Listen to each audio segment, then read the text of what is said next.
বলো খবর কি? হ্যাঁ ভালো আছে। আসলাম তোমার কাছে একটু ঘুরতে ঘুরতে। মাছ নিয়ে এসেছি, গেছিলাম জোড়া ব্রিজ।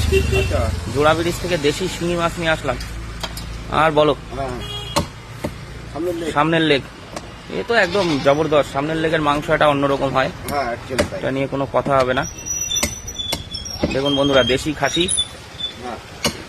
পিস করে দিচ্ছে সুন্দর করে। আবার বলে কোনো কিছু নেই পৃথিবীতে।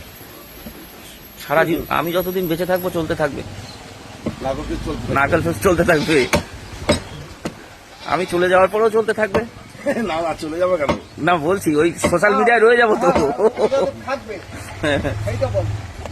এই দেখুন সুন্দর করে পিস করে দিচ্ছে দীপঙ্কর দা। নল্লি নল্লি টানলে পক করে বেরোয়। কাকা ভালো বলে। হ্যাঁ না, নলিটা ভালো। নলিটার ভিতরের ওই শ্বাসটা একটা আলাদা মজা। দুটো লাগবে।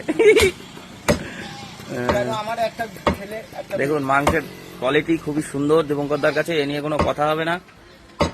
বেশি চেষ্টা করি যত পারবো কি। হ্যাঁ অবশ্যই, ভালো জিনিসটা দিলে মানুষ একবারের জায়গায় 5 বার আসবে। আর খারাপ জিনিস দিলে একবারই আসবে, দ্বিতীয়বার আর আসবে না। একদিন বিজনেস হবে। দেখুন